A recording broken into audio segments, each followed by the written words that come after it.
Bé, abans de entrar estrictament en el paper que en la dieta mediterrània i en la millora de l'alimentació en les escoles poden jugar els comedors escolars, vull situar un marc que ubique tot el que vaig a dir. No? Jo partís de dos qüestions que són molt importants i que són base per a qualsevol desenvolupament del que vaig a dir. En primer lloc, és la necessitat del coneixement. És a dir, el coneixement és allò que es defineix com a humans, el que es diferencia dels animals. El coneixement és l'aliment bàsic de les persones lliures en una societat que pretenim que siga justa i democràtica. I especialment el coneixement en l'alimentació és també una base molt important per a conquerir això que estem plantejant.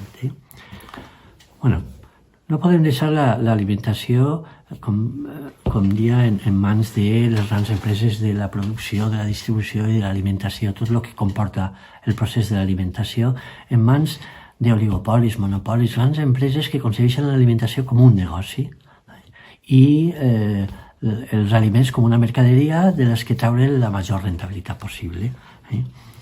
És a dir, les persones tenen que conèixer els aliments i per a conèixer els aliments necessiten saber què són, d'on venen, qui es fa, com es fan, si volem trencar aquest paradigma que estava comentant antes del negoci, el gran negoci, en una cosa que està tan vinculada a la salut i a la vida humana. Per això l'alimentació deu de formar part, i ahí està l'altre concepte que jo volia que s'entenguera com a base del que vaig a dir després, l'alimentació deu de formar part des del primer moment de la formació en les escoles, de la formació dels individus en la nostra societat o en una societat que pretén ser, com dia abans, justa i democràtica. Deu de formar part del seu desenvolupament com a persona. I per això és fonamental que en les escoles, des del primer moment, s'impartisca una assignatura que se diga com es diga, però que tinga que veure en l'alimentació. I això sí que vull vincular, quan parlem d'alimentació, vull vincular-lo estretament al concepte de la cuina. No es pot deslligar alimentació de cuina, perquè això ens pot portar a visions excessivament academicistes, cientifistes o netament nutricionistes. És important saber que allò que mengem s'ha desenvolupat en una cultura, en una història, en un territori i s'elabora d'una determinada forma. Tot això que diguem gastronomia, és a dir, que alimentació, cuina i gastronomia són tres paraules que deuen de formar part del desenvolupament d'aquesta futura, ojalà, assignatura que diríem alimentació i cuina o el nom que siga. És clar que des del punt de vista d'un cuiner hi ha dos conceptes o dos formes de veure aquestes coses que estic plantejant. Un és comprendre l'alimentació, la cuina, com una ferramenta educativa. És a dir, és convenient pensar és convenient pensar i veure que la cuina, la formació en cuina té una transversalitat monstruosa, grandíssima, en totes les assignatures que interveneixen en el currículum escolar. Després les comentem, quan dono un exemple d'allò que podríem fer els comedors escolars. I també hem d'entendre l'assignatura aquesta com una educació en si mateixa. És a dir, com un instrument per a educar, per a formar en tot el currículum de matemàtiques, física, química, història, ciència, ciències naturals, biologia, geografia, etc. I també com una educació en si mateix. Què són els aliments? Què tècniques estudien, en què tècniques utilitzem s'ha utilitzat i utilitzem per a elaborar els aliments, qui es fa, com es fan, etc. Bé, entonces, Mientras tanto, és dir, mentre arribem a aquest punt, què fem? No? Pues aquí és on jo, des del meu punt de vista, crec que juguen un paper molt important els comedors escolars. Perquè els comedors escolars, en primer lloc, fan el que tenen que fer, que és donar de menjar als estudiants, als nostres fills. Però jo crec que hem de involucrar-los en un mientras tanto, en anar caminant cap a aquest coneixement d'una assignatura, aquest coneixement de l'alimentació i en l'establiment d'una assignatura, no? en el currículum escolar. Després comentaré, però deixar-ho clar abans de referir-me a ells, que és clar que en els 2, 3, no sé, com a molt 4 euros que crec que donen, que l'administració es paga a les empreses que es dediquen a alimentar els nostres fills per cada menjar, és molt difícil que els homes i les dones que treballen en aquestes empreses puguen fer allò que pretenim en l'alimentació conscient, no? Però bueno, bé, després comentem un poquet més de detall el tema. L'important és que jo entenc els comedors escolars, la feina dels comedors escolars, com dia abans, evidentment primer donar-los, però utilitzar allò que diàriament estan interrelacionant a través de l'alimentació, a través del menjar en els nostres alumnes, provocar aquesta idea de coneixement, no? És dir, per exemple, deurien establir-se jo ja des d'un primer moment una persona en les escoles, un mestre, una persona delegada de l'administració educativa que col·laborara i elaborara en l'empresa que es dedica a fabricar i a donar de menjar als nostres fills, col·laborarà en donar passos cap a aquell coneixement. Per exemple, no costaria res, o si costaria, ja que posar els mitjos perquè no costi tant, que una volta a la setmana, per exemple, es decidirà el menjar que va donar-se aquest dia, que es decidirà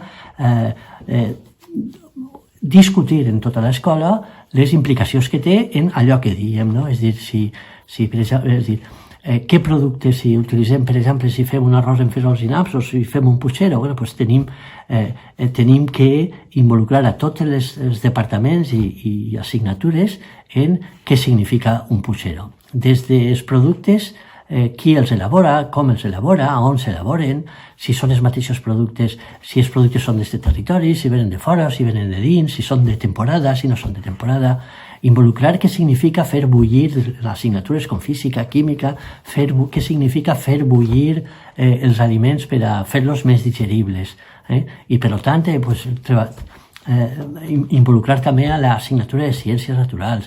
En fi, si una volta a la setmana, una volta cada cert temps, el dinar que mengen els xiquets passa a formar part de la discussió global de l'escola, estem donant passos cap a aquestes dues premisses inicials que deia jo, no?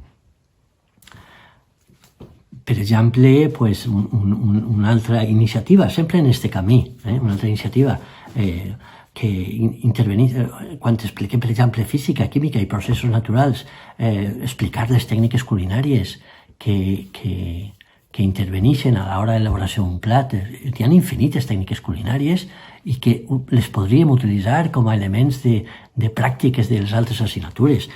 Llisc, per exemple, ràpidament així, fixeu-se l'animalada de tècniques que s'utilitzen en la cuina, no? Blanquejar aliments, escaldar aliments, fregir aliments, confitar, saltejar, estofar, potxar, sofregir, dessecar, liquar, deshidratar, saonar, congelar, liofilitzar, macerar, emulsionar, marinar, en fi, orejar. I tot això són tècniques que pràcticament són tradicionals, no? Si introduïm les noves tècniques com abatiments de temperatura, cuines al buit, estem un poc no sols donant història, perquè a més la història de la civilització, de la humanitat, de la societat està molt vinculada al desenvolupament, està vinculada o quizás, com dia abans, el motor ha sigut l'alimentació i les tècniques que s'han utilitzat. Del pas, per exemple, del tema de la conservació dels aliments, de passar del tema de la salaura, del fumat, del frito a la congelació, que és un pas molt important que es dona en la revolució industrial, pues, vull dir, dona per a estudiar, per a vincular també l'alimentació a la història, a la geografia, a l'economia, no? En definitiva, cal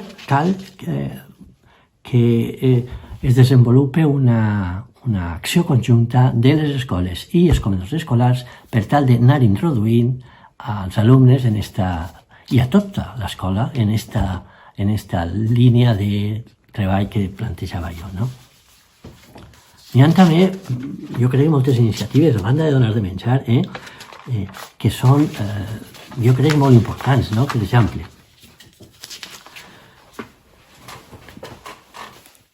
hi ha conceptes que ara estan molt de moda, que és la cuina de proximitat, la cuina de temporada, la cuina de territori. Són conceptes que cal ensenyar des d'un principi als alumnes, perquè quan estem en uns moments, i avui encara més damunt la taula, temes com sostenibilitat, salut, economia,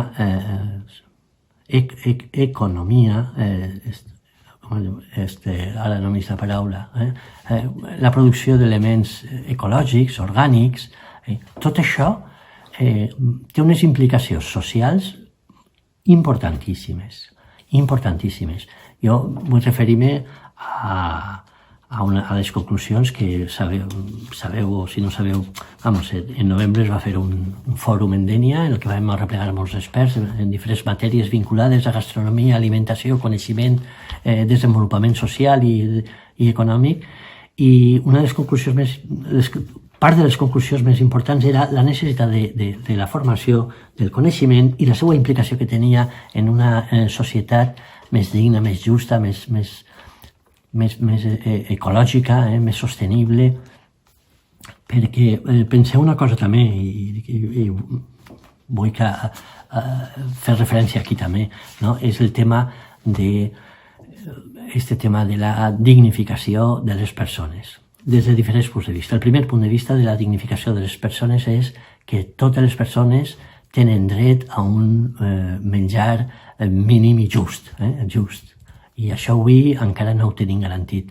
Justament l'epidèmia aquesta ha posat damunt la taula que hi ha moltes persones, i especialment molts xiquets, que tenen dificultats per alimentar-se en condicions normals.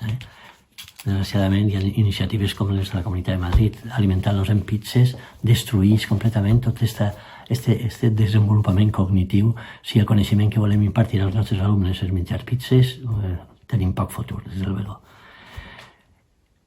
I, bueno, dia esto perquè m'ha perdut una miqueta. Sí, ja que aquests conceptes tan vinculats a la gastronomia i a l'alimentació i a la cuina com sostenibilitat, territori, que estan tan de moda, s'han d'ensenyar des de ben proper, no? I els comedors escolars poden anar avançant en esta línia. És dir, i aquí m'enganxa en el que deia al principi. Per això és imprescindible que l'administració educativa es vincule, però es vincule a tots els nivells, i sobretot a nivell econòmic. Insistisc, en el que es dona, en el que paga a les empreses per alimentar a un xiquet, és molt difícil que aquesta empresa pugui fer intervindre en les seues tècniques, en les seues elaboracions, tècniques modernes, elaboracions de proximitat, dignificació del territori, dignificació dels productors de l'entorn. És molt difícil, perquè desgraciadament l'administració té dos cares, no? Té una cara en què tenim una part de l'administració fent propaganda i fent campanyes per la sostenibilitat, per l'alimentació justa, per el pagament de preus justos i sous justos als treballadors, i per una altra, per exemple, posa unes condicions per a poder concursar a alimentar els nostres fills tan draconianes que és impossible que en aquests diners es puguen complir aquests objectius que l'altra cara de l'administració està escampant per la societat. Hi ha una contradicció que tindran que resoldre. la mateixa administració, i sobretot la tenim que resoldre nosaltres pressionant i exigint que allò, tot això que estem comentant, no? En definitiva, i per tancar una miqueta la meva intervenció, si volem una societat saludable, justa, sostenible, solidària, és precís que avancem el coneixement, especialment el coneixement en l'alimentació i en la cuina, i per tant això només serà de veritat seriós, serà de veritat creïble si es comença a ser part de la formació des del primer dia dels xiquets en l'escola. Des del primer dia fins a l'últim dia, igual que s'explica informàtica, igual que es fa deport, igual que es fa geografia, igual que es fa, en fi, totes les assignatures que ja formen part del currículum i que l'alimentació tan necessària per a la vida i la formació en hàbits, en una cuina i en uns hàbits saludables és bàsica per al desenvolupament de les persones.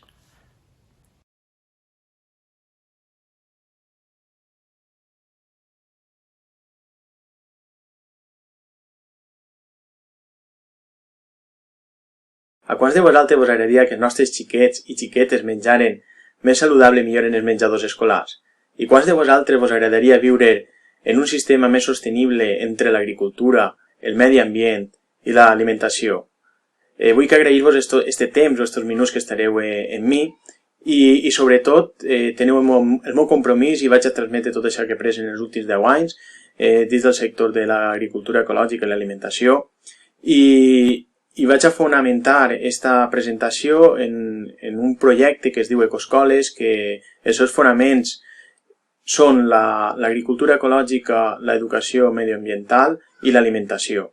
Per tant, jo soc José Manuel Viceto, soc emprenedor del projecte Agricologia i fundador del projecte Ecoscoles, i en el 2005 vas decidir fer un canvi en la meva vida, vas deixar tot el treball que estava fent, vas tornar al poble on vas néixer, on vas treballar inicialment i vaig iniciar un projecte en agricultura ecològica. Això estem parlant del 2006, on pràcticament l'agricultura ecològica o de proximitat no estava tan arraigat com ara, no? Ara ja sí que n'hi ha un canvi que ve per a quedar-se, afortunadament, i vaig decidir dedicar-me a l'agricultura i a la producció de verdures de temporada i ecològiques. Alguns ponents de les taules que estan en aquestes jornades subministre i a la volta subministren als nostres menjadors escolars. Per tant, el projecte Ecoscoles, com vos he comentat, té com a eslògan, podríem dir, és tot canvi comença a l'escola. És a dir, pensem que els canvis venen per aquestes generacions o aquests joves que estan en les escoles on decidiran o donaran el pas per mitjà de lo que han après en els centres educatius a fer aquest canvi, no? Per tant, el canvi ve d'aquestes noves generacions en l'escola. Com vos he comentat, este projecte es basa en l'hort escolar ecològic i l'alimentació sostenible. M'agrada posar en el que és aquesta imatge, no? En un menjador escolar, dos xiquetes abraçant-se i pràcticament en una sonrisa, no? Disfrutant o gaudint d'aquest menjar en el menjador. I per això que m'agrada molt i la intente projectar en les presentacions del projecte. El projecte, com vos he comentat, està estructurat en diferents matèries, sobretot entroncat en les ciències naturals, on treballem la sensibilització, perquè considerem que els xiquets, des que entren a l'etapa educativa, des d'infantil 3 anys fins a secundària o quan ixen de primària, tenen que estar integrant-se o assimilant uns continguts medioambientals ecològics i d'alimentació. Per tant, tots els continguts que treballem en el projecte Ecoscoles estan entroncats dins d'aquest document pont de conselleria per a que tant els mestres i professors i professores puguen integrar-los dins de l'aula.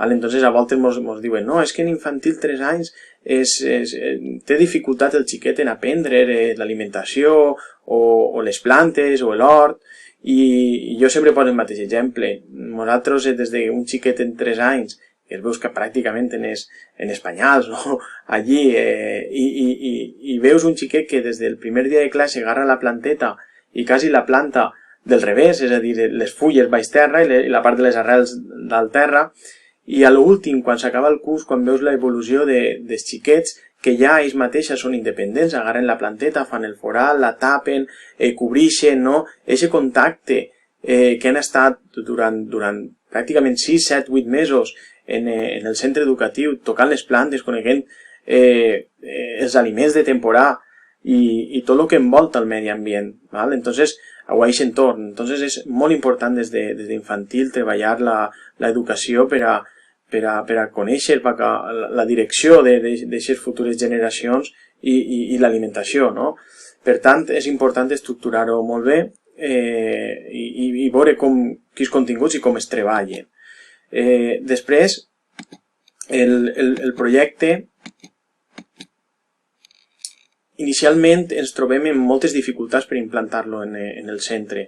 Dificultats on no n'hi ha espais verds. A dia d'avui, pràcticament els nostres centres educatius n'hi ha una gran quantitat de formigó i aquestes sessions són evidentment pràctiques on el recurs principal medioambiental és fora de l'aula o espais verds on es gastem de forma didàctica, no? I per tant, inicialment aquesta auditoria que es fan en els centres, gran part dels centres ens vegem en la dificultat que no n'hi ha espais verds i per tant intentem impulsar la creació de nous espais verds, com pot ser un hort escolar, com pot ser un galliner, com pot ser un estany d'aigua, una zona de bosc, zones aromàtiques, de plantes culinàries. Intentem crear zones didàctiques i educatives en aquest centre educatiu.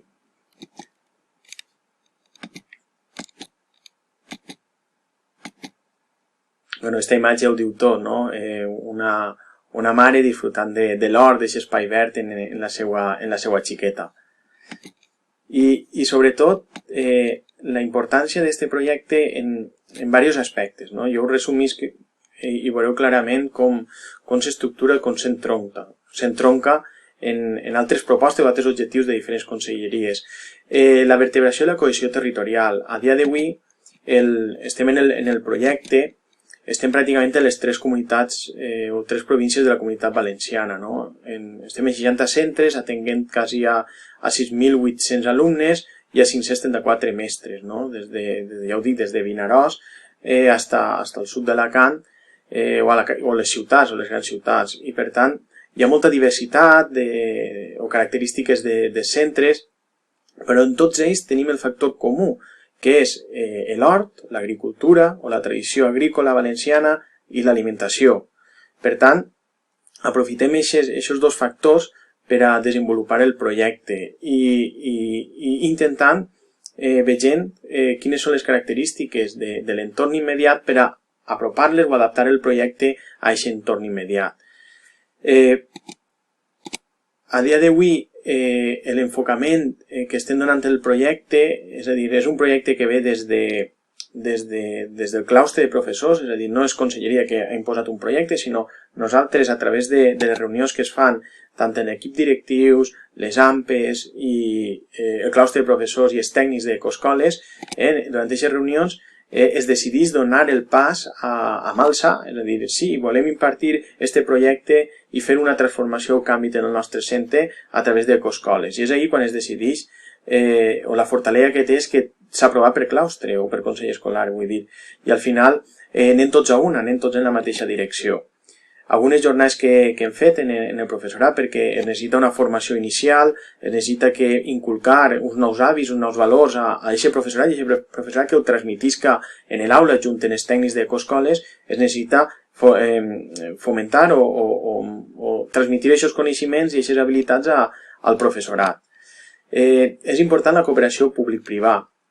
Fins ara hi ha entitats públiques, alguns ajuntaments que treballen o aporten una part tècnica, una part econòmica al projecte i les entitats privades que aporten aquestes innovacions, aquest know-how a l'escola pública. i per tant la unió de la part públic-privada és molt important a l'hora d'executar aquest projecte.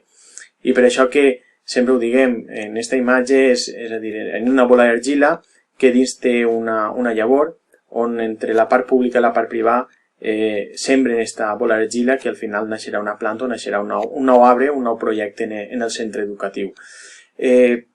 Estem en 29 municipis, són 29 ajuntaments que estan treballant, les conselleries, tant d'Agricultura com Educació, estan treballant per mitjà de projectes d'innovació i investigació educativa, treballant en aquest projecte on, ja ho dic, és la importància de l'agricultura i l'alimentació en els centres educatius. Al final ens donem en compte que en molts centres s'estan executant uns grans projectes però no es comuniquen. Entonces, una part fonamental que tenim que tindre en compte per a canviar aquesta tendència del menjador escolar o aquests hàbits o treballs en els centres és comunicar i difusió de les bones pràctiques, el gestionar aquest coneixement i transmitir-lo. Per això, en unes jornades que fem de presentació del projecte, s'ha realitzat un gran documental de 2 anys on visitem els centres educatius, els menjadors, la part de producció i estem treballant en eixa línia. En la pàgina web de ecoscoles.org hi ha part d'informació, altres s'està executant, però hi es pot trobar gran part d'informació de materials pedagògics que s'han desenvolupat, material bibliogràfic i estem assistint a les jornades tècniques científiques que es poden fer i ahir és un exemplar com el nou conseller Marçà que diu les ecoscoles són clau en la innovació educativa valenciana i ahir estem treballant en eixa direcció o com apropar eixa alimentació de proximitat i ecològica als menjadors i com, a través de la sensibilització i la consciència d'eixes noves generacions del professorat, de les AMPEs i a partir d'ahir fer el canvi dins del menjador. Hem travessat barreres, ja ho dic, en poc de temps, este projecte va iniciar en el 2014 i ara ja estem pràcticament a les 3 províncies i creant aquest trànsit d'informació i coneixement entre tots els centres de la comunitat valenciana. Apropant al carrer, sobretot al carrer, aquesta comunicació important als xiquets i als nous mestres. L'alimentació, clar, un pilar fonamentació és sostenible, és a dir, sostenible és proximitat, el més fresc possible al menjador, ecològica, sense productes químics de síntesi, i treballar en una sostenibilitat tant econòmica, tant pel llaurador, com les parts o restauracions col·lectives o menjadors de cuina directa. Per tant, és importantíssim aquesta sostenibilitat per a que tots dins de la cadena puguen treballar i puguen viure de lo que ells realment volen, no? Hi ha algunes imatges de menjars que portem a diferents menjadors i un exemple de quan fem les ble de les carrotetes, la credilla de la nostra pròpia finca d'agricologia i com veureu el resultat que els xiquets molt diuen, és que està boníssim. I estem millorant l'entorn immediat, és a dir, gràcies a aquest projecte d'ecoscoles s'ha pogut insertar laboralment a gent en el bancal, en l'agricultura, sent un objectiu clar del primer pla de producció d'agricultura ecològica de la Conselleria d'Agricultura, com per mitjà a través d'un projecte d'educació s'està insertant laboralment a gent, a jóvens en el bancal i poder viure de lo que realment els agrada. I després, el canvi medioambiental, a tots ens agrada veure els camps verds, no? Gràcies a aquest projecte, bancals completament que estan abandonats han començat a treballar en la producció de verdura ecològica. I al final, la innovació està present en el projecte. És important la innovació i arriba un moment que veus a diferents agents que estan treballant en la mateixa línia de l'alimentació i escolar i decidim donar el pas a les col·laboracions a través de convenis de la Universitat Politècnica de València, a través de col·laboracions en els propis planteristes, en la Societat Espanyola d'Agricultura Ecològica, en la Fundació Herbes del Molí, i tots són col·laboradors que aporten coneixement dins del projecte i a la volta es transmeteix aquest coneixement als xiquets, no? Per a que puguen treballar i puguen conèixer la realitat de l'educació. I per tant, arribem a un punt on la importància d'este projecte o cada una de les fases ens donem compte que estem en direcció en els objectius que marca Europa. És líder. El projecte busca una vertebració i cohesió territorial, un dels objectius o una línia clara d'Europa. Busca la cooperació públic-privada, està donant-se en el projecte. És un enfocament ascendent, és a dir, partís des de l'aula fins a dalt de les conselleries. Està permitint unes connexions en xarxes, en diferents agents, de transversalitat del sector, és a dir, de l'alimentació, de l'agricultura, del medi ambient, està integrat i, per tant, la innovació està present en cada una d'aquestes etapes. És important saber cada un dels punts i es veiem que a través d'aquest projecte s'està aconseguint, no?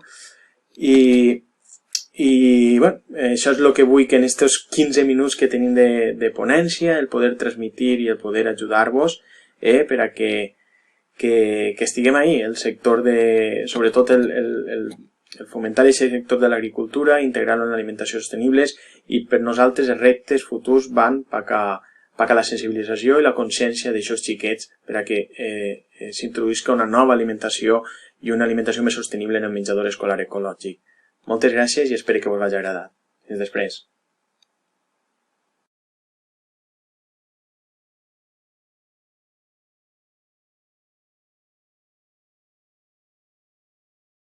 Hola, mi nombre es Melissa Gómez, soy dietista nutricionista y me gustaría comenzar mi intervención dándole las gracias tanto a Gasterra como a la Universidad de Alicante por invitarme a formar parte de estas segundas jornadas de gastronomía y nutrición, diálogo entre dietistas, nutricionistas y cocineros.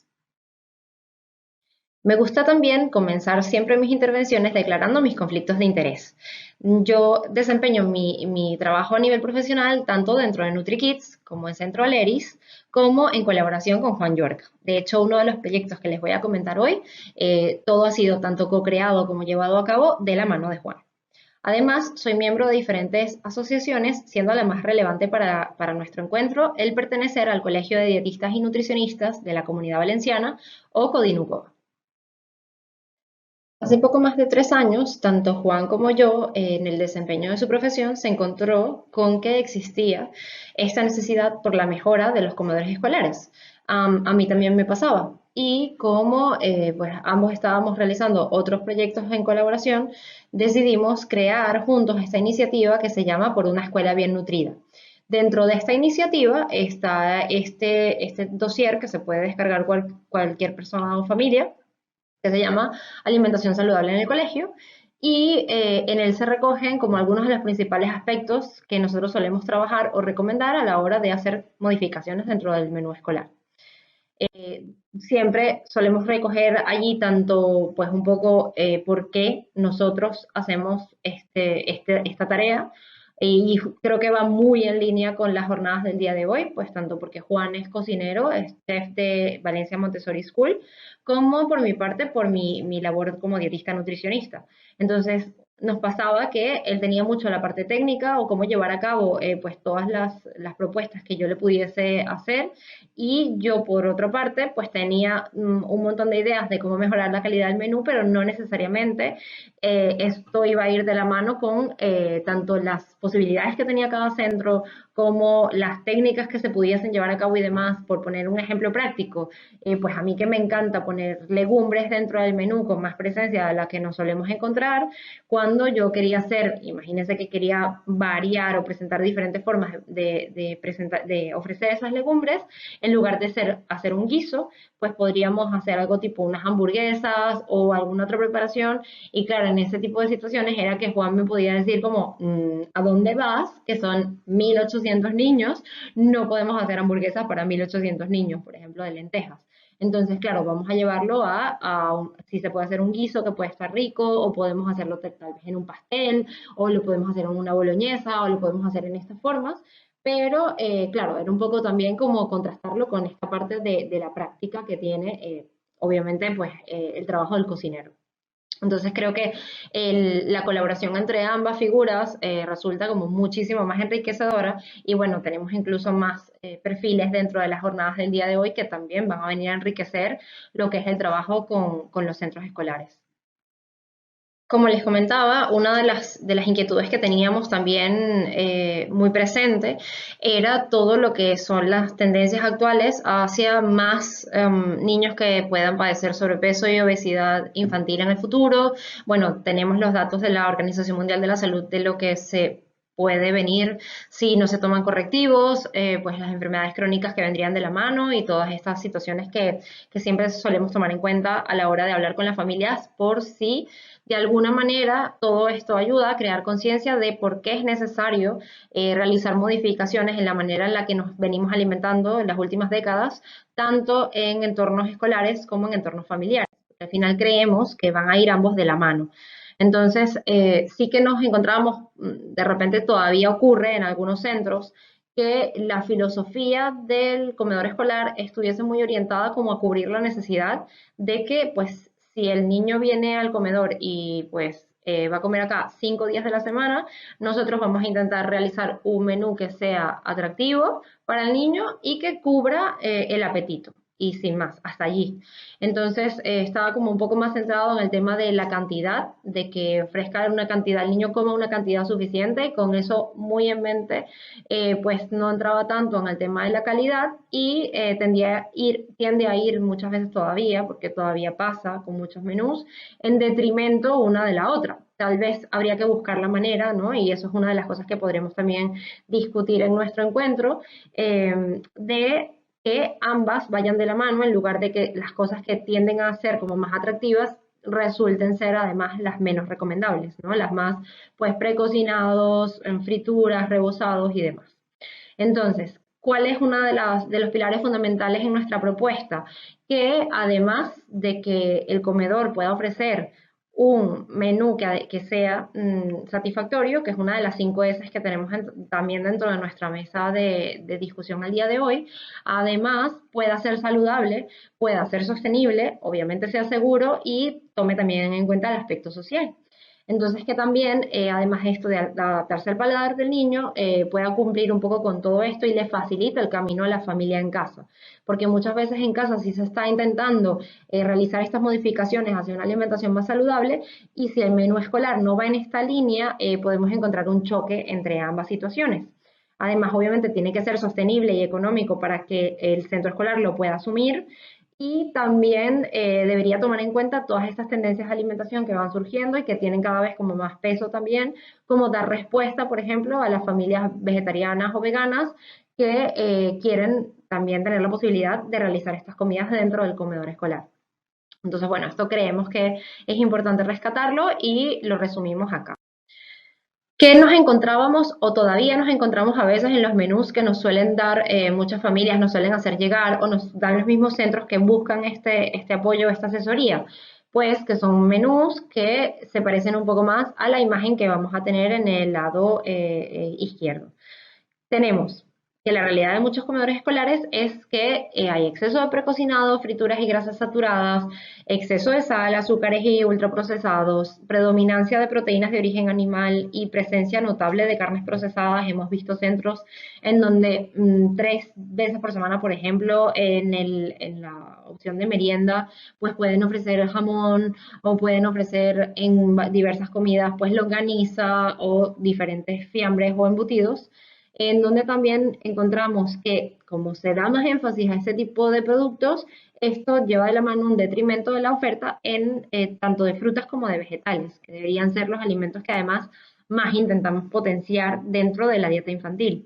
Entonces, o promover. Entonces, claro, tenemos que hay un bajo consumo de fruta fresca porque muchos centros tienen lo que se conoce como el Día de la Fruta, dando o solicitando a las familias que si se envían de casa, pues envíen esta fruta para merendar en el colegio y si ellos dan la merienda desde el centro, pues ese día se da fruta, pero los otros días hay otros alimentos en su lugar, ya sea pues un lácteo, que en muchos casos es azucarado, o puede ser, por ejemplo, un bocadillo, o pueden ser galletas, o puede ser cualquier otro tipo de productos, en lugar de darle este lugar o este espacio a la fruta. Y también si vemos que hay este exceso de proteína, vemos que no se ofrecen tantas verduras como nos gustaría que estuviesen presentes en esos platos, ¿no? Entonces tenemos ese problema también para modificar. Y además todo esto va de la mano de una escasa educación nutricional, porque no se habla con el alumnado acerca de lo que más sería beneficioso consumir, el porqué de ciertos cambios. Tampoco se trata de promover una mayor autorregulación, sino que en muchos centros hay una angustia muy grande por el tema de que se coman la comida ofertada.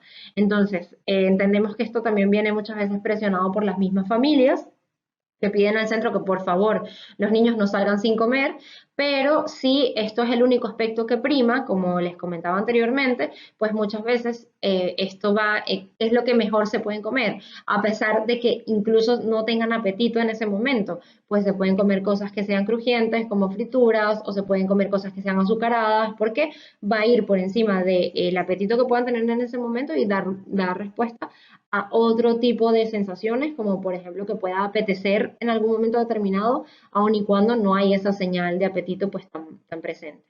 Entonces, ¿qué perseguimos a través de Por una Escuela Bien Nutrida? Que haya una mayor presencia de frutas y de vegetales, que haya todos los días, sea el día de la fruta, todos los días haya oferta de fruta o a modo de postre de la comida, como también en las meriendas, que se sustituyan estos precocinados por alimentos frescos, que haya mayor presencia de proteínas vegetales como legumbres, y que todo esto también vaya de la mano de una educación alimentaria, no solo al centro, no solo a los profesores o los monitores que acompañen a los niños a la hora de comer, sino que también pueda permear a las familias y a los propios alumnos al momento de ofrecer estos menús. Todos estos aspectos y recomendaciones para los centros escolares las solemos pues recoger dentro de nuestros 8 pasos clave para una alimentación saludable en el colegio. Vamos a ver con un poquito de detalle algunos de ellos, comenzando por promover el consumo de frutas y vegetales. ¿Por qué? Porque si tenemos que la Organización Mundial de la Salud nos recomienda por lo menos alcanzar unas 5 raciones diarias entre frutas y vegetales, y tan solo con esta estrategia podríamos salvar hasta 1.7 millones de vidas al año, creemos que no es algo para no tener en cuenta o para no intentar seguir trabajando por potenciar y promover tanto el consumo de frutas como de vegetales en la dieta infantil, porque todavía a día de hoy tenemos algunos datos, como por ejemplo el estudio que se hizo del Lidl con 5 al día, que fue en 2017, en donde vieron que tan solo el 23% de los niños era capaz de consumir alrededor de unas 2 piezas al día de fruta, y solo el 50% llegaba a consumir hortalizas cada día. El resto no llegaba ni siquiera a consumir una ración de hortalizas diaria, y si esto lo extrapolaban a adultos, solo el 11% de los adultos llega a estas 5 raciones diarias entre frutas y verduras. Por tanto, hay una gran cantidad de trabajo por hacer pendiente en este aspecto, y creemos que es desde las edades más tempranas en donde esto se debería potenciar mucho más. A veces se deja de ocupar el lugar, como les comentábamos, en las estrategias de meriendas para, por ejemplo, dar un bocadillo, se resta ese lugar a dar una fruta en su lugar, y nosotros nos preguntamos hasta qué punto esta puede ser una estrategia deseable o favorable, cuando segurísimo esos carbohidratos o esas proteínas podrían formar parte de las comidas principales a ofrecer, y las meriendas sí que podrían dar más protagonismo a las frutas, y así por lo menos alcanzar o acercarnos a estos valores que pauta Organización Mundial de la Salud, que incluso se recomienda que sean hasta superiores. Pero bueno, si la población no es capaz de llegar al menos a 5 raciones diarias, pues no lo vamos a poner más alto, que sabemos que aún nos va a resultar más difícil. Tenemos diferentes directrices a nivel de organismos, como el Plato de la Buena Alimentación de la Escuela de Salud Pública de Harvard, entre otros, que nos comenta o nos anima a por lo menos que la mitad de nuestro plato cada día sea de grupos como frutas y vegetales. Y esto sabemos que no necesariamente se cumple, ¿no? Que la dieta sea mucho más basada en vegetales y menos alimentos de origen animal, menos también, esto lo podemos ligar mucho con el tema de la sostenibilidad que veremos más adelante, y así, pero que quede como muy presente el tema de que frutas y vegetales sería lo que más habría que ofrecer cada día, tanto en la dieta infantil como en la adulta, y sin embargo muchas veces al tratar de hacer esto una realidad, o al tratar de ponerlo en marcha, nos encontramos con que muchas familias pueden presentar incluso quejas a los centros porque consideran que el menú tiene mucha verdura, o porque consideran que no hay mucha más oferta que frutas en las meriendas, cuando estaban acostumbrados a ver un panorama diferente. Pero por eso creo que el tema de la educación alimentaria juega un papel tan determinante, porque es importante que ellos obviamente comprendan el porqué de estas medidas y por qué hay más presencia de verdura en el plato, y que todo ello lo que conlleva o lo que trae consigo serán más beneficios para la salud tanto de los niños como de los niños del futuro, de los adultos del futuro. Entonces, teniendo esto en cuenta, pues nosotros realizamos este tipo de materiales, tanto para el centro como para las familias, en donde tratamos de potenciar esto mucho más, tanto en lo que se haga dentro del comedor como lo que les decía, como que vaya de la mano y se pueda extrapolar también lo que puedan ofrecer las familias en casa. Pero bueno, más basado en el comedor, que es lo que hoy estamos revisando, pues esto también se pueda cumplir.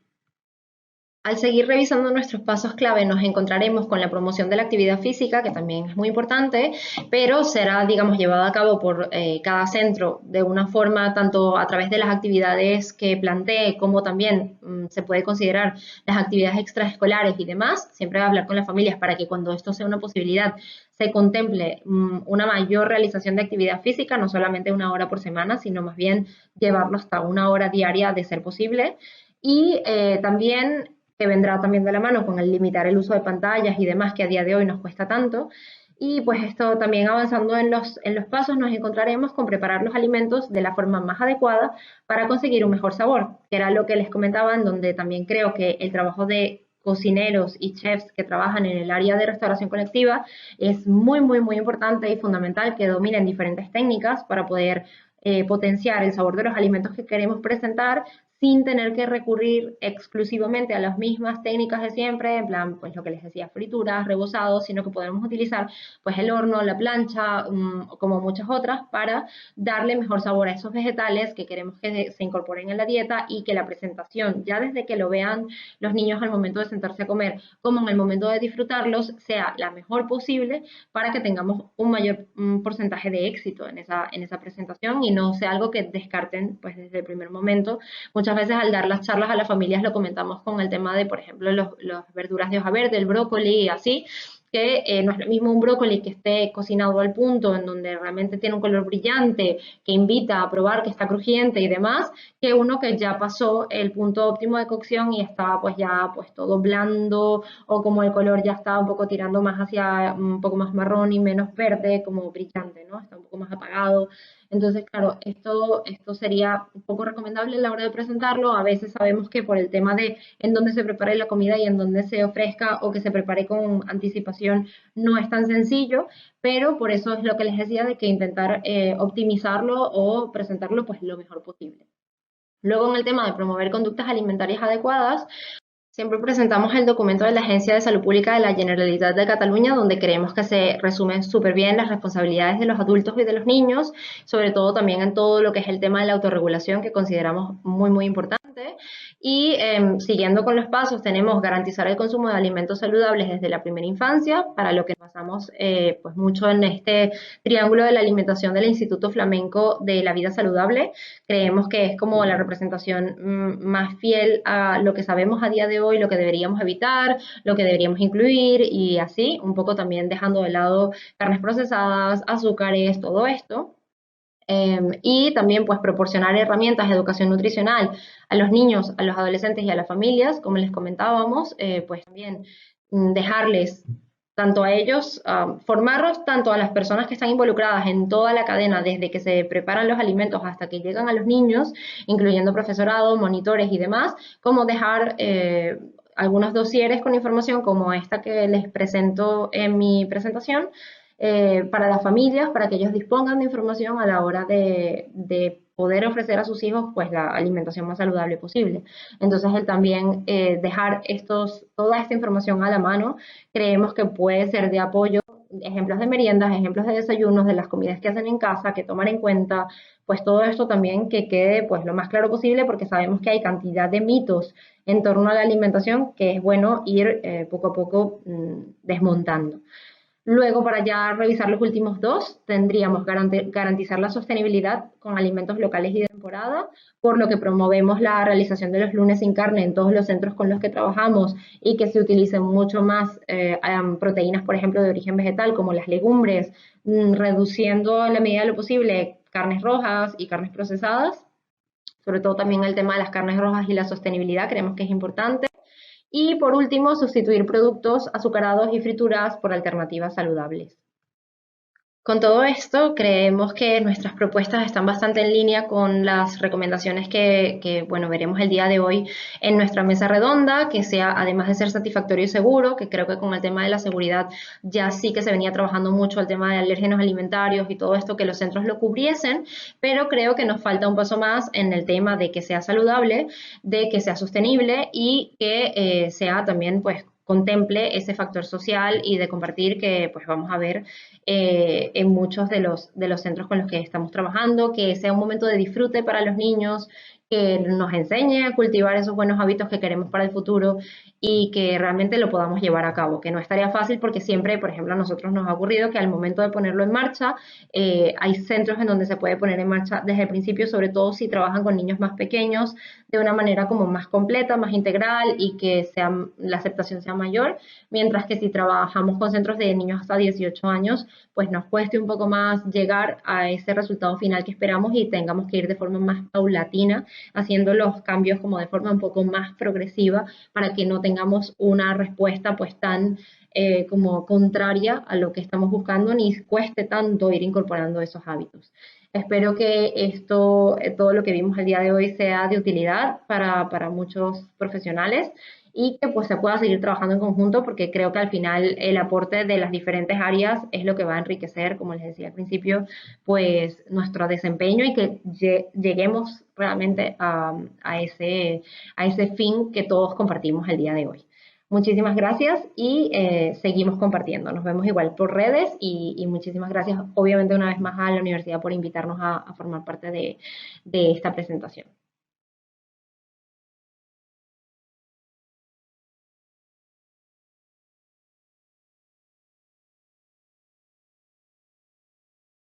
Buenos días, muchas gracias a todos y a todas por estar en esta jornada.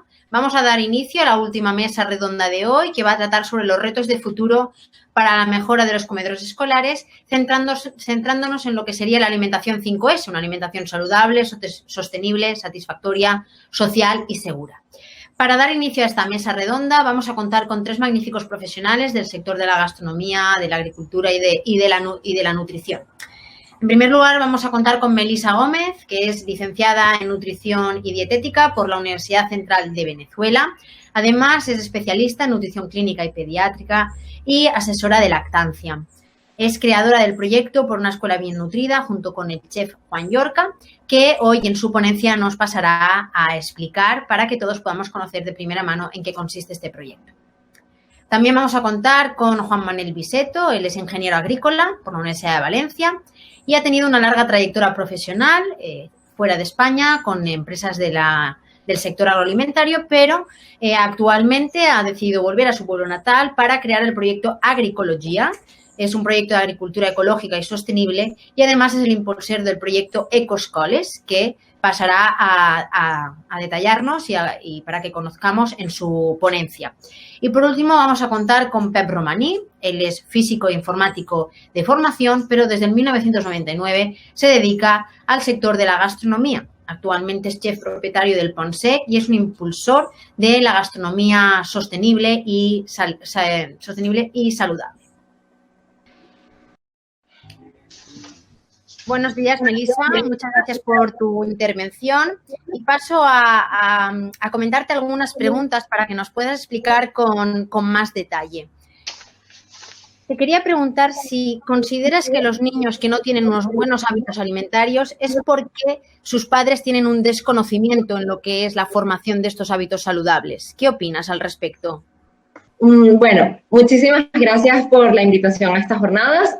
Comienzo abordando esta pregunta que no es para nada sencilla porque creo que es multifactorial, diciendo que, a ver, por un lado tenemos el desconocimiento que puedan tener esos padres porque a nivel de salud pública no se cuenta con dietistas nutricionistas que los puedan orientar y es cierto que en las consultas de atención primaria de pediatría, incluso a mí ahora me está pasando con mi hija, la información que te dan es muy breve y tú luego, si no tienes esa información de primera mano de un profesional sanitario, ¿de dónde la puedes obtener? La puedes obtener tanto de los medios, que según que vamos a encontrar algunas más recomendables y otras no tanto, de las redes sociales, que también hay muchísimo ruido y vas a tener algunas que sean de fuentes fiables y otras no tanto. Entonces, claro, ya le va a corresponder a esa familia, según el criterio, discernir, que no es tarea fácil, entre todo este bombardeo, qué mensajes realmente pueden rescatar y cuáles no son tan recomendables para llevar a cabo. Entonces, ¿qué ocurre? Si solo se suelen llevar por lo que se solía hacer cuando nosotros crecimos, por lo que hace el entorno, por lo que ve en otras familias y demás, pues se cae bastante en el error, por decirlo de alguna forma, de ofrecer muchísimos alimentos azucarados a los niños y solo, que también pasa en los comedores escolares un poco a veces, bueno, ya mis compañeros también me imagino que en esto lo habrán visto y tendrán que aportar, que se ofrecen cosas que sabemos que a los niños, digamos que va a agradar más o va a tener menos rechazo, para no estar en el momento de tener que hacer todo este trabajo detrás de educación alimentaria, en donde tienes que intentar que coman más vegetales o disfruten más de estos grupos, o frutas, por ejemplo, que en mi experiencia no es tan complejo, pero que igual suelen desplazar para ofrecer, por ejemplo, en su lugar galletas o bocadillos, porque se lo comen sin poner reparo. Entonces creo que juegan en este tipo de situaciones de no llevar unos buenos hábitos alimentarios, juegan tanto por una parte el tema del desconocimiento, el tema del tiempo, el tema de la dedicación a crear esos hábitos, y luego en los entornos escolares no es algo que esto se refuerce y ya llegan a casa y no quieren comer estos mismos alimentos, pues esa misma tensión muchísimas veces los padres optan es por ceder. Entonces, claro, es como complejo, habría que abordar todos y cada uno de ellos, incluir dietistas en sanidad, regular muchísimo más el tema de la publicidad de productos para niños, porque ahora se rige con el Código Bravo, que es la autorregulación, y realmente no sabemos que no funciona muy bien. El tema de sellos de sociedades científicas dentro de productos que no son nada recomendables, entonces una familia puede pensar, pues si tiene el aval de una sociedad científica como Asociación Española de Pediatría o así, pues puede que esté bien, y no necesariamente. En fin, hay que como que atacar todos estos aspectos para también contribuir con la familia, porque también es muy duro decir, vale, eso es la responsabilidad de cada padre y cada madre, cuando realmente creo que es, o sea, acción de cada uno de sus entornos tiene que mejorar para ayudar a esas familias a hacerlo un poco mejor. Muchas gracias, Melissa, por tu respuesta. Yo creo que has dejado muy claro la necesidad y la complejidad de este tema. Bueno, ara passe a Viceto, el projecte tan interessant que esteu duent a terme, el projecte Ecoscoles, i voldria fer-te una pregunta. Què consideres tu de poder fer el producte com a protagonista en estos menús escolars? Com ho veus interessant? Que en més de donar-li més èmfasis, no, a lo que és el producte que estan menjant els xiquets en els comedors escolars, per a que coneguen, diguem, de primera mà d'on ve aquest producte, com es fa aquest producte, com ens relacionem en aquest producte. Sí, veure aquest menjar com un producte, pensem que la base per a treballar-ho això, és veritat, tenim que treballar molt, és sobretot buscar com fer-ho atractiu, no, de cara als xiquets, com treballar aquesta sensibilització i aquesta consciència en els xiquets i també compartisc amb Melissa els pares, o sigui, informar i formar a aquests pares de com treballar-lo, no? Per exemple, nosaltres treballem molt l'educació en l'alimentació des de l'aula i sobretot introduint aquests aliments que són de temporada i són d'origen, per a que els xiquets sàpiguen d'on ha eixit, de quines són aquelles plantes o aquells productes que estan menjant-se o verdures de temporada. I sobretot el combinem, el fem atractiu com buscant els colors, les diferents formes, les coses, històries que n'hi haguen darrere d'aquests aliments, per a que els xiquets sàpiguen en tot moment com s'ha conreat i després com s'ha collit i com s'ha elaborat o com s'ha menjat en la cuina. Per tant, buscar aquesta unió entre l'hort, l'aula i el menjador. Entonces, pensem que és aquesta la forma d'introduir com a producte aquest menjar. Moltes gràcies, Viceto. Com comentes, és molt important, no? Fer el producte com a protagonista per a unir, no, el que has comentat, l'hort, l'escola i el menjador. Bé, ara passe a parlar en Pep, que crec que has tratat un tema molt important, que és el coneixement. Realment important i sobretot la transversalitat. Explica'ns un poc això de que al final la gastronomia és una assignatura pendent i transversal que realment és molt important que puguem implantar en els centres educatius. Explica'ns un poc això de la transversalitat. Sí, bon dia. Sí, efectivament, des del meu punt de vista, la cuina...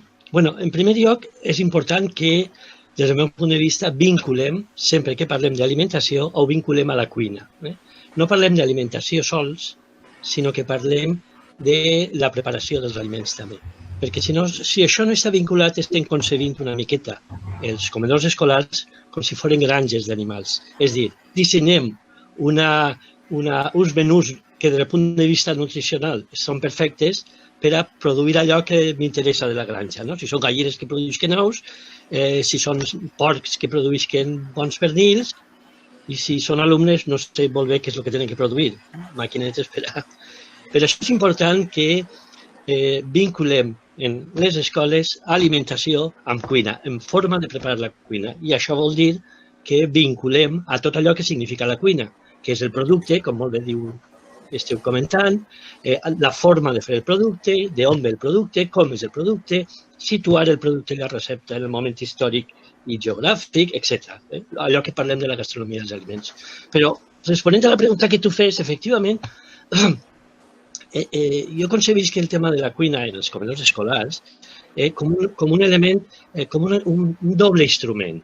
Un instrument com una ferramenta educativa, és a dir, com una ferramenta que podem utilitzar transversalment en totes les assignatures, matemàtiques, física, química, filosofia, ciències socials, ciències naturals, biologia, tot és absurd, llengua. És curiós com, per exemple, aquí en el País Valencià tenim problemes per a traduir determinats productes, allò de bull en ceba, vols tu com traduïm allò? Vull dir que la llengua té importància i té vinculació en el món de la cuina, i concebir també la cuina com un element formatiu propi. És a dir, si no ensenyem a cuinar, no ensenyarem mai a alimentar. Perquè, des del meu punt de vista, la cuina no és només fer més digeribles, fer més nutritius els aliments. La cuina també és fer un plaer més que disfrutar de la vida a les persones. També és a doble vessant. Fer digeribles els aliments, però disfrutar, tindre plaer quan cuinem. És aquesta doble vessant el que a mi m'agrada de la cuina, no? Perquè si no estem fent...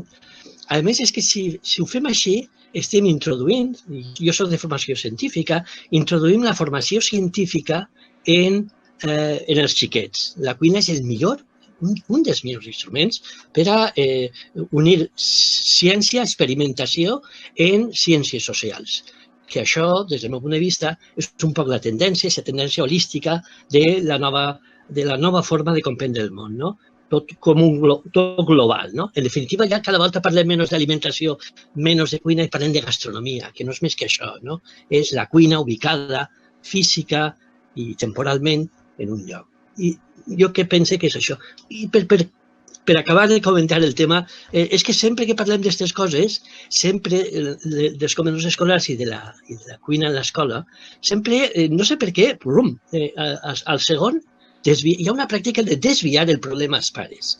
Està clar que els pares, les famílies tenen responsabilitat, però quan parlem de comedors escolars, l'administració té una responsabilitat molt important i no desplacem el problema a les famílies. Els comedors escolars, en tant que contratats per l'administració, tenen una responsabilitat de transmetre el coneixement.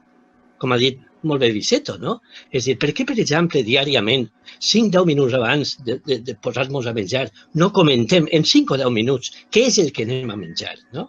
I per què, per exemple, una volta a la setmana no decidim un menjar, que aquest menjar es discuteix en totes les assignatures de l'escola, en la seva implicació, en la seva vessant concreta. És a dir, anem transmetent coneixement d'allò que estem fent, tan vital per al desenvolupament de la vida.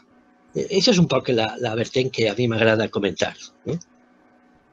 Moltes gràcies, Pep. Has donat un punt de vista molt interessant i crec que comparteixen els altres dos ponents d'esta taula perquè són temes afins i jo crec que ja estem posant en evidència la necessitat d'implantar una nova assignatura en els sistemes educatius, però transversal, que evidentment unisca totes les matèries i no es veja com una cosa aïllada.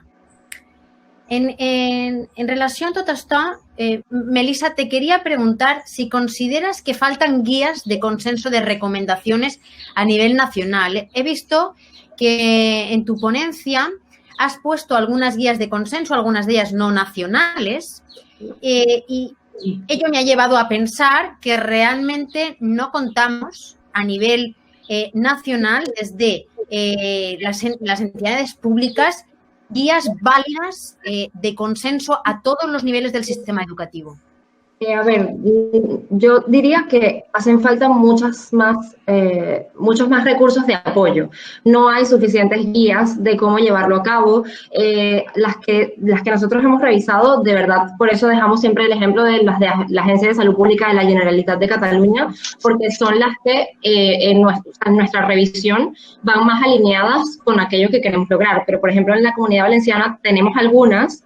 Es verdad que el Codinucova, por ejemplo, tiene como un documento de buenas prácticas y hay algunas directrices, pero con todo ya esta base, que puedes estar bien para eso, para ser de base, creo que hay que dar un paso más, porque todavía en algunas puedes encontrar como, por ejemplo, determinados productos que tal vez no sería tan recomendable que se ofreciesen en el comedor escolar, siguen estando presentes o siguen siendo como muy flexibles en este tema.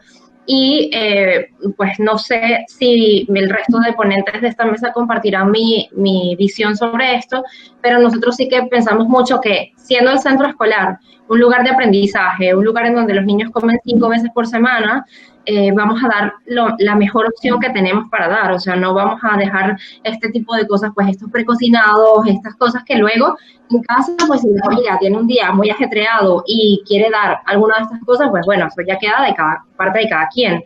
Pero que el centro escolar no tuviese que recurrir a este tipo de prácticas. Entonces creo que en ese sentido necesitamos como directrices más claras, bueno, justamente como lo estaba comentando Pep, el tema de que hubiese pues unos reglamentos, ¿no? que fijasen un poco más desde la administración cómo serían unas buenas prácticas, una supervisión mayor, porque luego están los documentos, pero nadie supervisa si eso realmente se está llevando a cabo de esa manera o no tan así.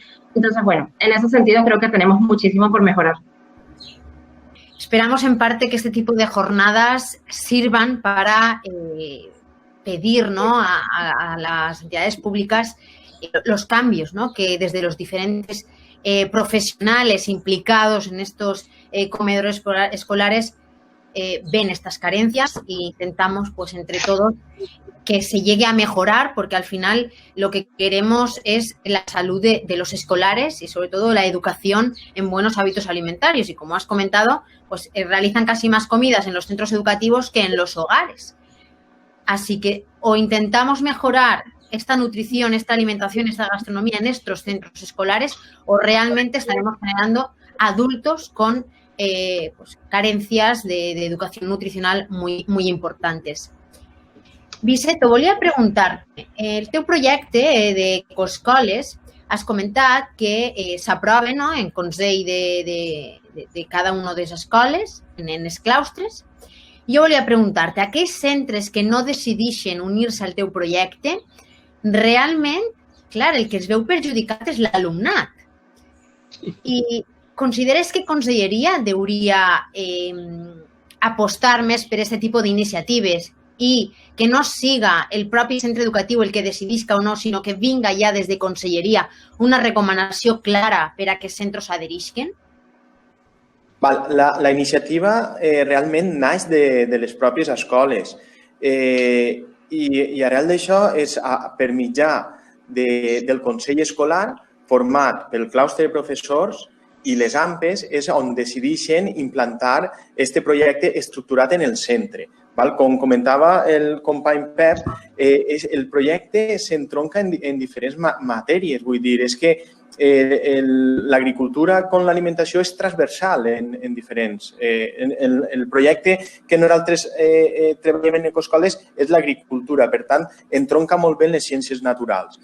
I tots els continguts, tant d'alimentació com del medi, i altres valors que es tenen en el projecte estan contrastats en el document pont de conselleria, és a dir, aquells continguts obligats en donar en infantil i en primària, secundària.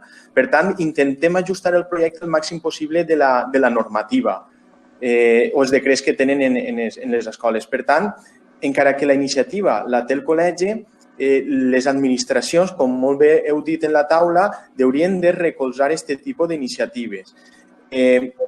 I innovadores, perquè al final les innovacions poden vindre pel sector públic però també pel sector privat. Per tant, és molt important que les administracions es coordinen molt bé. Estem parlant nosaltres d'un sector que és l'educació, però el sector o Conselleria d'Educació, però la Conselleria d'Agricultura hauria també de recolzar. Igualment, la Conselleria de Sanitat. Per tant, pense que estan en la mateixa línia, però hem notat la falta de coordinació. Jo m'explique. En el projecte, encara que és un projecte educatiu, s'està complint en aquest projecte el treballar en els menjadors escolars ecològics en com alimentant els menjadors de proximitat i de manera ecològica. Això, en el projecte educatiu, ens ha permès insertar laboralment a joves en el camp i, per tant, estem complint un dels objectius prioritaris del primer pla de producció d'agricultura ecològica de la Conselleria d'Agricultura. És a dir, per mitjà d'educació estem treballant la Conselleria d'Agricultura i també sanitat. Vull dir, és que vegeu que hi ha una relació directa en les administracions, directes en les escoles. Moltes gràcies. Sí, és una manera de veure que realment, quan parlem de menjadors escolars, no sols ens hem de centrar en una conselleria d'educació, perquè treballarien de manera aïllada, sinó que necessitem de la coordinació d'una conselleria d'agricultura i una conselleria de sanitat, perquè al final la paraula alimentació o gastronomia té aquests tres vessants. Per tant, és sumament necessari que a l'hora de fer qualsevol document de consens no sol es treballi des d'una sola conselleria, sinó que hem de treballar des de les tres conselleries importants. En aquest sentit, ha eixit un decret, no sé si el coneixeu, que és el decret per fomentar la dieta mediterrània en els centres públics de la Comunitat Valenciana, on ja estan donant unes pautes per a que els centres públics puguen tindre un percentatge d'agricultura ecològica, un percentatge de productes locals o quilòmetre zero. Considereu que, llanço la pregunta als tres, considereu que aquest tipus de decret ens pot ajudar a millorar? Com veieu que formen un decret de recomanacions? Bueno,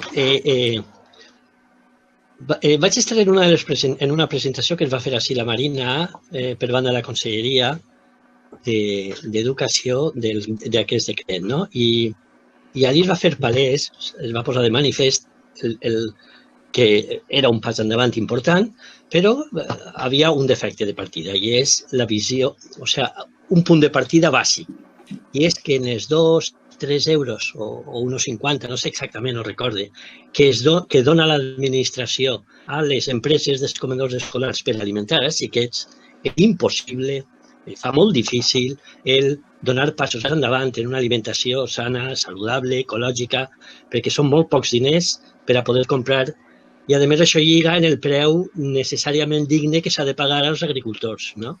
És a dir, que si jo només tinc €1 per alimentar a un xaval, doncs, evidentment, m'he d'anar a comprar, entre cometes i en tots els respectes, als xinos, perquè, si no, no puc donar de menjar als xiquets, no? Això un poc talla totes les perspectives. I la segona cosa que es va posar de manifest és que si jo dins l'escola tinc una màquina que només dispensa productes que tenen poc sucre, etc., el xiquet se'n va per la porta i se'n va a la màquina de la gasolinera d'enfront i es compra el producte que vol. És a dir, que és clar que és un pas endavant, però és un pas molt parcial i molt molt poc transversal, és a dir, no es pot globalment dir que estem per productes sostenibles i després permetre en el carrer, dins de les escoles no, però en el carrer sí, que hi hagi productes que no siguin ni saludables ni... es van comentar mil detalls, no? Pues, carregar més d'impostos a aquells productes que porten més sucre, de forma que siga més difícil l'accés, etc. No? Hi ha una sèrie de productes.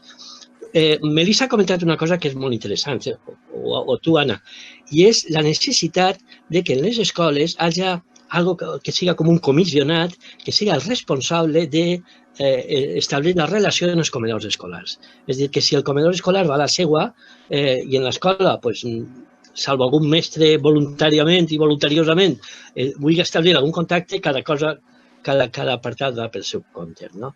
Amb la qual cosa, torne a dir, l'administració té que establir dins de la seva comunitat com fer més estrets els vínculs entre l'escola i el comedor escolar i l'activitat que l'ICETO està portant endavant de la importància de vincular l'aliment a la seva producció. No?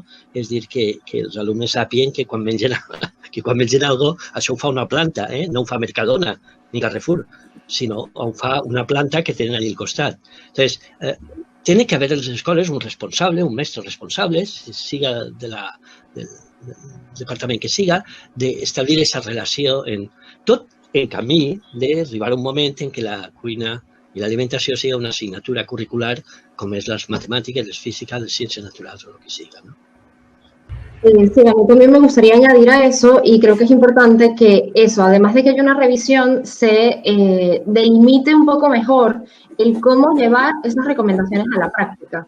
Porque en muchas ocasiones que nos encontramos nosotros al revisar menús que existen en diversos centros, que por ejemplo dejan 2 días de pasta ecológica o un alimento concreto como ecológico, pero el resto del menú no va como mucho en consonancia con lo que se está buscando, que es que, por ejemplo, si eso, lo que justamente el trabajo que está haciendo también dice todo con respecto al tema de incorporar más, pues si queremos, a nosotros también nos interesa desde el punto de vista nutricional, incorporar mucho más que son frutas, legumbres, verduras, todo esto, pues aprovechar esa oportunidad para que sea ese tipo de alimentos el que se esté potenciando. No al final dejar simplemente el tema de pasta ecológica y el resto del menú un poco desastre y pues ya estoy cumpliendo con esta recomendación. No. Entonces, claro, ahí creo que hace falta un trabajo mayor del por qué se hace esta recomendación, qué es lo que se está buscando, si se está trabajando ese objetivo o no, porque si no es como que el esfuerzo se queda por el camino y al final no termina de cubrir el objetivo que realmente se pensava en el inici. Sí, respecte al decret, pense que es va iniciar en el 3% d'alimentació ecològica en els menjadors escolars, així en la Comunitat Valenciana. Un 3% és molt poc en la totalitat, conforme ha comentat Melissa, pot ser pasta, pot ser qualsevol cosa. No sé si es hauria d'especificar molt més. Sé que s'està treballant en les modificacions. Crec que ara anem a passar entre un 5 i un 10% en breu. Sobretot a la part que m'afecta a mi, és a dir, com a productor de proximitat, clar, el 3% aquest pot ser l'agricultura ecològica o l'alimentació ecològica ja és global. Això ja podem dir que podem comprar tomàquets d'un altre país o la fruita. Entonces estem complint amb aquests mínims en el menjador escolar. Sí que dona el passet el decret d'alimentació de proximitat o productes de proximitat que també està regulant-se, però es hauria de treballar un poc més el tema dels productors locals i comarcals, perquè pense que si es treballa molt bé podem fer un canvi en l'agricultura molt important i realment gent dedicar-se al camp. Que la imatge que hi ha actualment és bancals abandonats, gent que ja no vol dedicar-se al camp. Nosaltres intentem el poder insertar laboralment a gent en l'hort, però clar, tenim la dificultat que tenim una inestabilitat. Entonces la gent diu, sempre quan comença diu, jo a final de mes què cobraré? Nosaltres portem quasi 15 anys. No enseguida. I nosaltres portem quasi 15 anys al sector i de veritat que cada any és una loteria. Ara en el Covid-19 Nosaltres estem treballant pràcticament el 80% en els menjadors escolars. Què ha passat? Hem passat del 100% al 0% i hem tingut que reconvertir-nos. És que el camp és així. Per tant, necessitem una estabilitat i aquesta estabilitat pot ser augmentant aquest percentatge de menjadors escolars per proximitat i ecològic. Entonces, això donaria estabilitat en el camp. Moltes gràcies, Vicito, per la teua visió, que jo crec que realment ara en el que has comentat per la crisi sanitària, el sector agrícola, ja parlant de la sostenibilitat, s'ha vist un poc perjudicat, però jo crec que a la volta també ha hagut un major increment d'intentar buscar el producte que tenim a prop. És a dir, donat aquesta crisi, també ha començat un poc d'incertesa a veure del producte d'on ve, si ve de fora, si no ve de fora, no?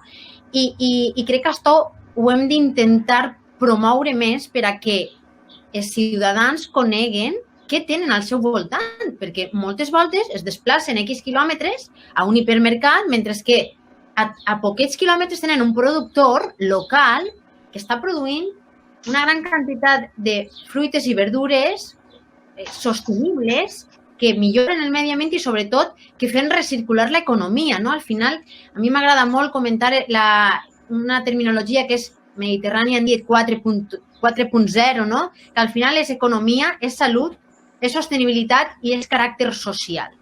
I això és el que hem d'intentar promoure, este círcul que al final es tanca, però que té 4 pilars fonamentals i que sols buscant el que és la sostenibilitat, la salut, el caràcter social, anem a beneficiar a la societat en conjunt. Com bé comentava Melissa en la seva intervenció i altres ponents, la clau en alimentació 5S, la part de la seguretat alimentària ja l'hem cobert durant molts anys, ja hem vingut treballant en el que són les al·lèrgies, les intoleràncies o les contaminacions creuades. Això jo crec que ja ho tenim un poc solucionat i ara ens queda sobretot treballar la part saludable. Bé, ja duem anys intentant revisar aquests menús escolars, ja hem incorporat alguns dietistes nutricionistes per a que revisen aquests menús, però encara queda fer una major comprovació, però sobretot jo crec que el que ens queda és treballar la sostenibilitat, el caràcter satisfactori, perquè una cosa que heu coincidit tots és el disfrutar en el menjar. És a dir, els xiquets sols menjaran allò que els agrada. Per tant, hem d'aconseguir que allò que els agrada siga saludable i sostenible.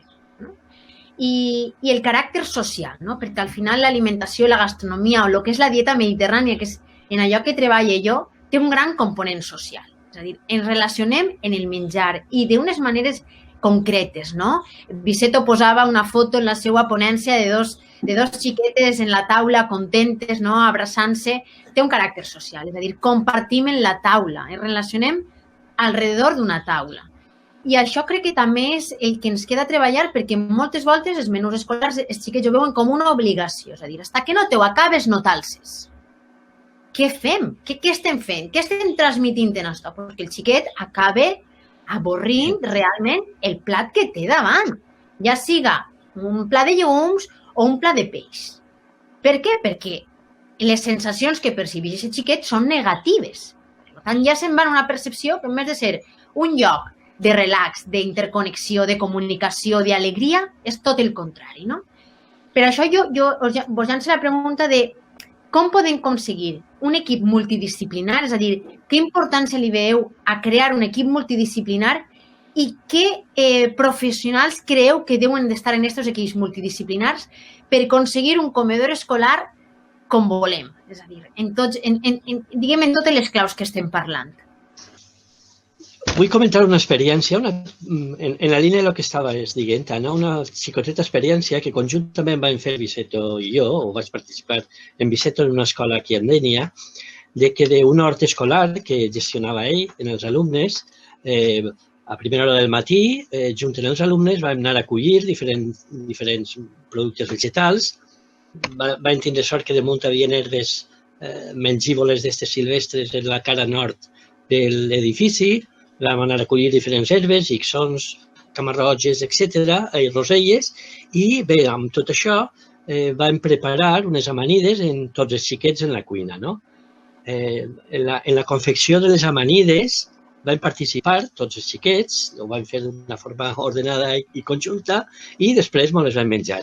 I curiosament, és en la línia del que estàveu dient, els xiquets que no mengen mai verdures, que no mengen fruites, vam afegir alguna fruita, estic pensant ara que no estava en l'hort, com freses, també que vam posar, no sé si alguna taronja, els xiquets vam anar traient ingredients i es vam dir, comentàvem els ingredients, i en definitiva vam acabar muntant una ensalada que col·lectivament després van disfrutar i els xiquets se la van menjar, i això que és impossible aconseguir que els xiquets mengen verdura, van menjar i a més en barallant-se, no? A veure qui servia més en el plat, etc.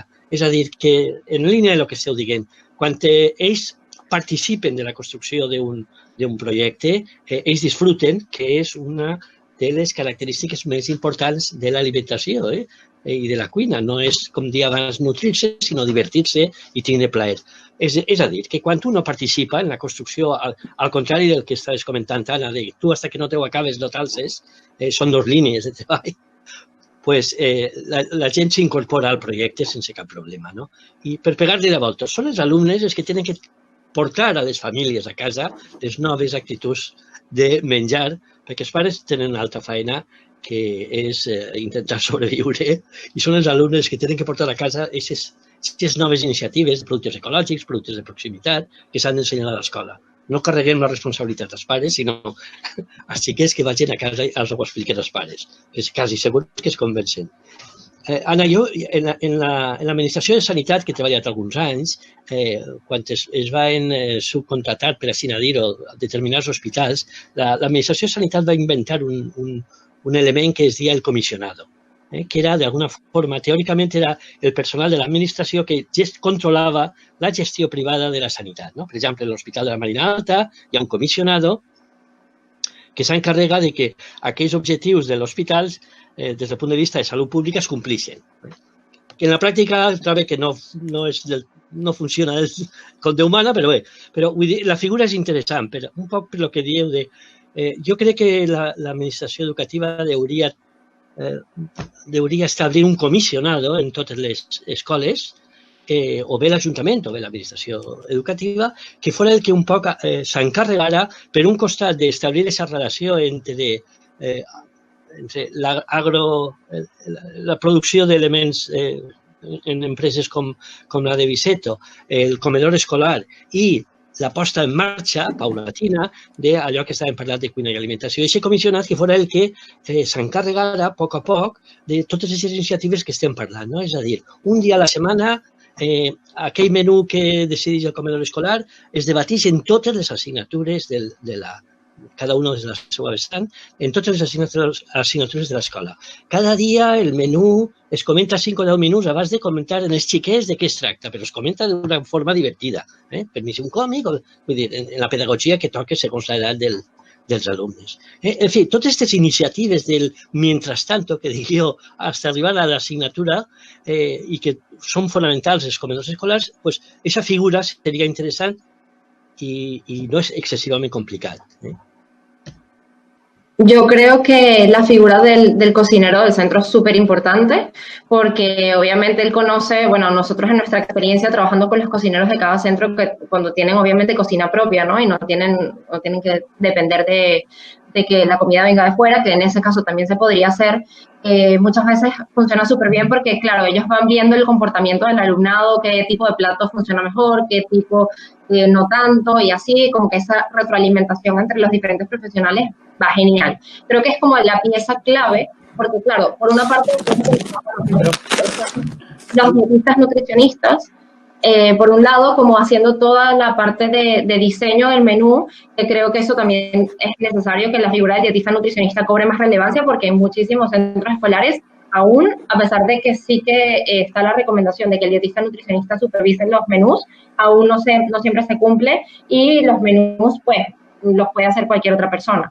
Entonces, claro, el dietista nutricionista va a, digamos, primar el tema de la salud y buscar, también vamos a pensar en sostenibilidad y también vamos a pensar en todo esto, pero, claro, nosotros vamos a hacer como una sugerencia al centro de cuál sería como el mejor tipo de platos a ofrecer, y la figura del cocinero en ese caso, por eso creo que es importantísimo trabajar de la mano, porque yo puedo hacer propuestas que tal vez no calcen con las capacidades de este centro o con los gustos de este lugar, o etcétera, etcétera. Entonces, claro, ahí es el cocinero el que con esa información nos va a poder, siempre vamos a poder ir como construyendo el mejor menú para el centro, y el mismo cocinero va a estar en contacto también con los productores locales y va a ir conociendo como todas estas iniciativas que también puede traer de la mano al centro.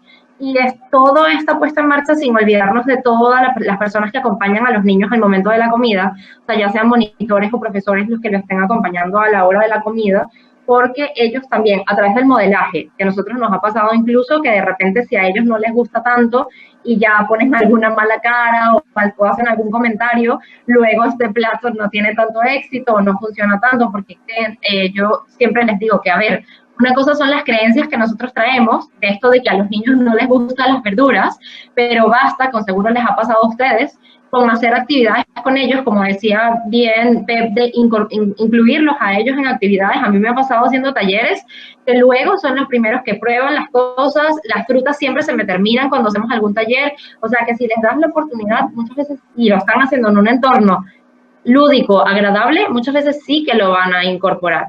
Entonces creo que esas ideas tenemos que tratar de ir quitándolas para que desde los adultos, o sea, desde los profesores, monitores y demás, no se sigan perpetuando, y pues todo esto como que se engrane en favor de que ellos reciban al final un plato que sea, lo que estábamos viendo, los profesionales, que sea saludable, porque ya el dietista nutricionista se aseguró de que todo esto estaba cubierto, de que sea seguro, de que sea sostenible, de que estamos tomando producto local, de temporada, que esté presentado de la mejor forma para que sea satisfactorio. O sea, creo que al final con los monitores también tratando de cuidar este ambiente, sea un entorno social de disfrute y donde se pase bien. O sea, yo creo que si están todos estos como personajes incluidos dentro de la planificación, funcionaría mejor. Lo que pasa es que a veces va como cada uno por su parte y esto no se engrana. Entonces creo que eso es lo que faltaría. Sí, jo pense que és fonamental un equip multidisciplinar, professional. Jo de l'experiència que estic tinguent, l'iniciar este treball en els menjadors escolars ecològics, veig tres papers fonamentals, que és, per un costat, el llaurador, l'agricultor que subministra els aliments o bé directament a cuina, que el llaurador porta directament a cuina, o bé a través d'una empresa de restauració, que tenen un paper molt important a l'hora de treball en les escoles. I després està la part de nutricionistes i cuiners que aporten aquest valor nutricional en el plat o més atractiu i de més. Entonces, algunes empreses de restauració col·lectiva disposen d'aquest servei i altres el subcontraten fora. Per tant, a nivell del llaurador, ajuda molt el que, o bé, treballar en una planificació, en un cultiu tancat, que és el que normalment estic treballant ara, és a dir, carrotes, cebes, bledes, espinacs, encisams, tancar a un any vista, planificant el cultiu, o bé de manera esporàdica, que potser és una cosa que ha treballat molt en els nutricionistes i en les empreses de restauració, és a dir, en un moment donat, per exemple, tenim un altre excedent de cultiu i això com ho traslladen al menú del menjador. És una forma important per ajudar al llaurador i a la volta el nutricionista heu d'incorporar-lo en el seu menú. Per tant, és important a l'hora d'aquests tres agents, que és l'empresa de restauració, el llaurador i el cuiner i nutricionista. Després, altres, com heu comentat, els monitors en els menjadors són molt importants, inclús afegir la figura transversal del formador bé en aula o bé en el propi menjador, formador en el que hem comentat, en productes d'origen, de proximitat, ecològics i demés, que vaig a treballar aquesta sensibilització i aquesta consciència i, per què no, en els propis menjadors psicòlegs també, que puguen ajudar a donar-li una volta a tot això i poder fer-lo més atractiu de cara als xiquets que tenen potser un bloqueig alimentari i ajudar-los. I per últim, una cosa que sí que em posa la pell de punta quan a voltes em porta les caixes de verdura en els menjadors és l'ambient, no? El soroll, eixe pànic, no? Jo quan vaig a descarregar les caixetes el primer que dic, tinc ganes d'anar-me'n.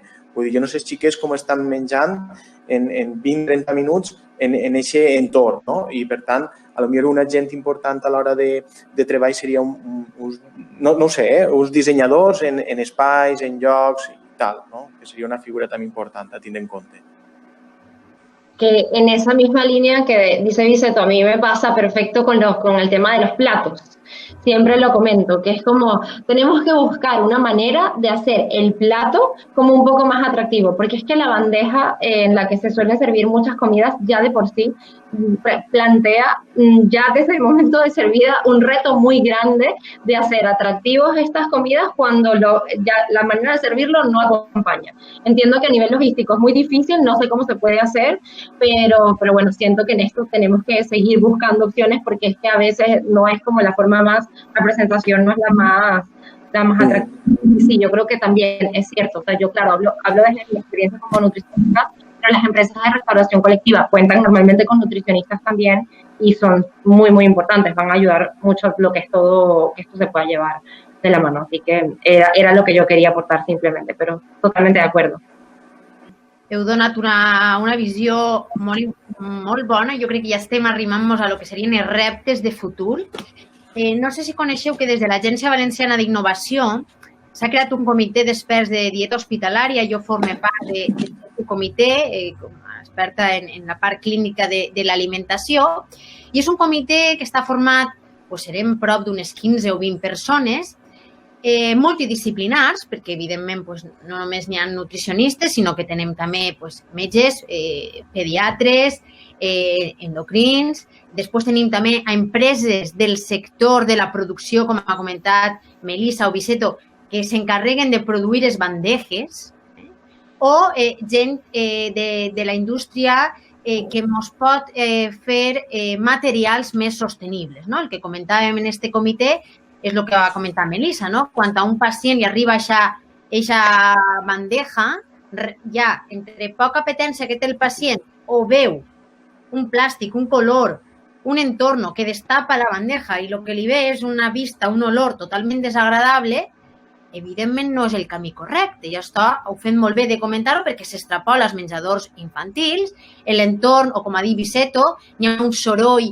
que realment no transmeten tranquil·litat. La bandeja ho veuen com una cosa ja imposar, no? Que tens que menjar-te necessàriament en el huequet que el posa, no? Jo recordo molt quan era menuda, que sempre m'ha quedat en menjadors escolars, que jo el que reclamava era ensalar. I em diuen, no, és que l'ensalat té que anar en el huequet així que n'hi ha ahí davant. Dic, però és que en vull més, vull que en lleves el primer i em poses un primer d'ensalada. No era possible, perquè el huequet era el huequet menudet. Per tant, jo crec que això és un repte fonamental on també hem d'involucrar a les empreses valencianes d'innovació, que tenim molt bones empreses que estan treballant els materials sostenibles o materials ergonòmics adaptats a les necessitats infantils, perquè també recorde que millor teníem un car i ens la tallaven en tisores. Vull dir que no n'hi ha materials coberts adaptats a les necessitats infantils. Per tant, això és una cosa que per a que el xiquet es senta molt còmode en l'alimentació és necessari que ens adaptem no sols en el menjar, sinó en l'entorn, en les cadires, que a voltes conviden a que el xiquet s'alce perquè està incòmode, o ja és temps de dinar, que a millor tenem 20 minuts. I clar, hi ha xiquets que mengen de manera més lenta i millor necessiten una hora. Per tant, hem de veure com una visió integral, i jo crec que ho heu comentat, la necessitat de crear un comitè de menjadors escolars on estiguen productors, gent del sector sanitari, cuiners, empreses d'innovació en global, que crec que això seria molt important perquè posarien davant la taula totes aquestes necessitats que ja estem evidenciant, no? Per acabar, m'agradaria que cada un de vosaltres llançara una frase de reflexió, no? Una frase que considereu de reflexió important que fora necessària incorporar a estos menjadors escolars. Ja hem parlat de molts temes, però per a concluir, una frase que cadascú diria en el seu àmbit de treball que veuria necessari incorporar. L'alimentació està vinculada estretament en la cuina i això té que acabar sent una assignatura en tot el currículum escolar. Si no, no tenim futur. En mi caso voy a pedir una vez más mayor promoción de frutas y verduras. 5 al día es lo mínimo. Vamos a intentar que el día de la fruta sea todos los días, o sea que realmente es algo bastante alcanzable y que la verdura tome más protagonismo. Eso hace muchísima falta y no es tan complicado. La verdad es que creo que es bastante fácil, solo hay que querer. Jo és una frase molt senzilla, molt ràpida. Tot canvi comença a l'escola. Moltes gràcies per les vostres reflexions. Pense que aquesta taula ha sigut molt interessant, molt productiva i tot això ho plasmarem en una publicació que farem des del Servei de Publicacions de la Universitat d'Alacant, on estaran incloses totes les vostres aportacions i on intentarem entre tots els ponents de la jornada fer com un decàleg d'alimentació en els menjadors escolars per a que pugui arribar a les entitats públiques i puguem ajudar en tot allò que hem parlat així, perquè és molt necessari i tenim molts reptes de futur per a la millora dels menjadors escolars. Està clar que hem millorat d'uns anys així, però ens queda un llarg camí per recórrer i sobretot per millorar la salut dels més menuts, que al final seran els adults del futur. Una vegada més, moltes gràcies a tots per la vostra col·laboració i espero que hagueu disfrutat d'esta taula redona. Gràcies. Un salut per a tots. Adéu. Ciao, adéu.